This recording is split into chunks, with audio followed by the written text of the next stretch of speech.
स्वागत छ यहाँलाई हाम्रो कम्प्युटर बसमा। ल धन्यवाद फेरि। आरामै हुनुहुन्छ?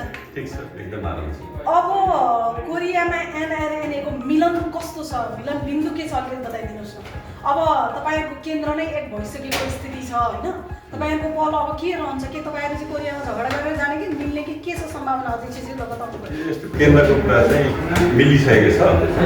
केन्द्रबाट कोरियाबाटै महिला उपाध्यक्ष केन्द्रको चाहिँ जुन हुनुभएको छ। अब यो सङ्घ संस्थाले कसरी हेर्छन् त्यो चाहिँ स्वीकार गर्ने नगर्ने चाहिँ उनीहरूको के हो भन्ने कुरा हुन्छ। अब म कोरियाको एउटा एनआरको अध्यक्ष भएको हैसियतले सबै कुरा संसारभरिको एनआरहरूलाई चाहिँ मिलाउने कुराहरू चाहिँ लगभग भइसकेको छ। मिल्दै पनि त भइसकेको छ। मिलिसकेको छ र यहाँ संस्थामा भन्दाखेरि अरूलाई नराम्रो भने जस्तो हुन्छ।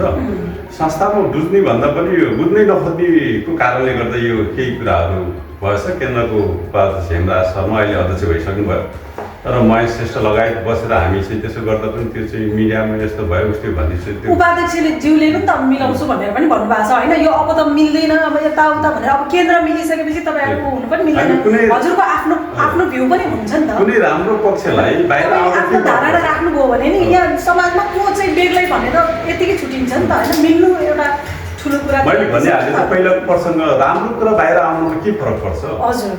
र यो समाजमा के हो भन्ने कुरा यहाँनिर भन्ने कुरा त सबैलाई एउटा थाहा भएको कुरा हो नि त।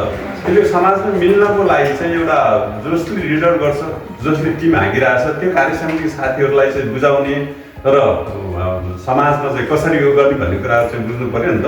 त्यो कुराले गर्दा अलिकति असर परेको। अब कसैले चाहेर पनि नचाहेर होइन, कोरियाको समाजमा यहाँनिर संस्था भन्ने चाहिँ एउटा भएर जान्छ। त्यो कुरा बुझिरहेको। हजुरले नेतृत्व गर्नुभएको एनआरएनले अहिलेसम्म कोरियामा गरेको विशेष कामहरू के मैले गरेको प्रश्न त थाहा छ त, बाहिर आएको छ त। हेल्प डेस्कबाट हामीले कस्तो कस्तो काम गरिरहेको छौँ भन्ने कुरा त तपाईँ मेरो अफिसमा आउनुहोस् न, हेल्प डेस्कको एनआर अफिसमा हामीले त फाइल सबै दिन्छौँ त।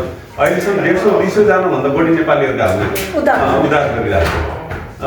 तलबदेखि लिएर हरेक कुराहरूमा म आफैले सेन्टरमा एनआरको नाम नलिने मैले त्यसरी चाहिँ साथीभाइहरूले चाहिँ अहिले पनि 2-4जना हुनुहुन्छ अफिसमा। हामीले बगैँचा हिसाबले दिनमा 4-5जना नेपालीहरूको समस्यालाई सल्भ गरिरहेको छौँ, सक्ने काम गरिरहेको छौँ। वकिल हुनुहुन्छ, हेन्जेल सर हुनुहुन्छ, एकजना हाम्रो पूजाङ बहिनी अथवा एनआरएको सर्वसाथी इस्युजीले त धेरै कामहरू गर्नुभएको छ। र यो नेपाली समाजमा के गरिरहेको छ डायस्पोरा एनआरए भन्ने कुरा तपाईँहरूले त बुझिराख्नु भएको छ नि।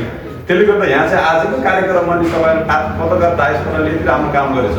खै त मान्छेहरू राम्रो कामको लागि कोही पनि आउँछ होइन? यो गलत तरिकाले भइरहेछ।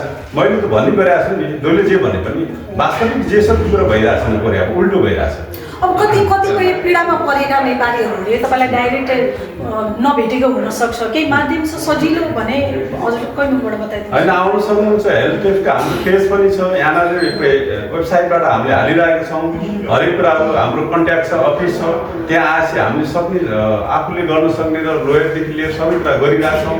त्यस्ता केसहरू अहिले पनि लगभग 100वटाभन्दा बढी केसहरू हामी कहाँ आइरहेछौँ। विशेष गरेर विद्यार्थीहरूको समस्या धेरै भइरहेछ। नेपाली समुदायहरू यहाँ आएर एउटा भर्खरको एउटा जेनजी उमेरको भाइ बहिनीहरूले हरेक किसिमको समस्या छ। तलब नपाएको छ, कोरियनले भेदभाव गरेको समस्या छ, काम नपाएको समस्या छ, धेरै कुरा छन्। यो समस्या चाहिँ हामी मिलेर सबैले गर्नुपर्ने हो। यहाँनिर हेल्प डेस्कले नै गर्नुपर्छ भन्ने कुरा होइन। त्यही पनि हामीले धेरै काम मैले भनिसकेँ अहिलेसम्म 154जना भन्दा बढी नेपालीहरूको हामीले चाहिँ प्रत्यक्ष अप्रत्यक्ष रूपमा चाहिँ हामीले सपोर्ट सहयोग गरिरहेछौँ। हाम्रो कान्तिपुरलाई चाहिँ अझ अगाडि बढ्नको लागि हार्दिक शुभकामना धन्यवाद दिन चाहन्छु। हजुर, दक्षिण कोरियामा समस्यामा परेका नेपाली दाजुभाइ तथा दिदीबहिनीहरूको लागि खबर आउने बित्तिकै टुप्लुक्क पुग्नुहुने हाम्रो आदरणीय अध्यक्षज्यू एनआरएनए दक्षिण कोरियाका आदरणीय अध्यक्षज्यू विपिन कुमार गुरुङसँग आज मैले बहस गरेँ। केही समस्या पर्दा पनि सम्झिन सकिने एउटा विशेष र मुख्य नाम हो विपिन कुमार गुरुङ। सो केही समस्या पर्दा पनि हामी उहाँसँग प्रत्यक्ष कनेक्ट गर्न सक्छौँ। यदि उहाँसँग चाहिँ प्रत्यक्ष तपाईँहरूले कनेक्ट हुन सकेन भने हाम्रो कान्तिपुरसँग पनि समन्वय गर्न सक्नुहुनेछ भन्दै आजको बहसबाट म बिदा चाहन्छु। धन्यवाद। धन्यवाद।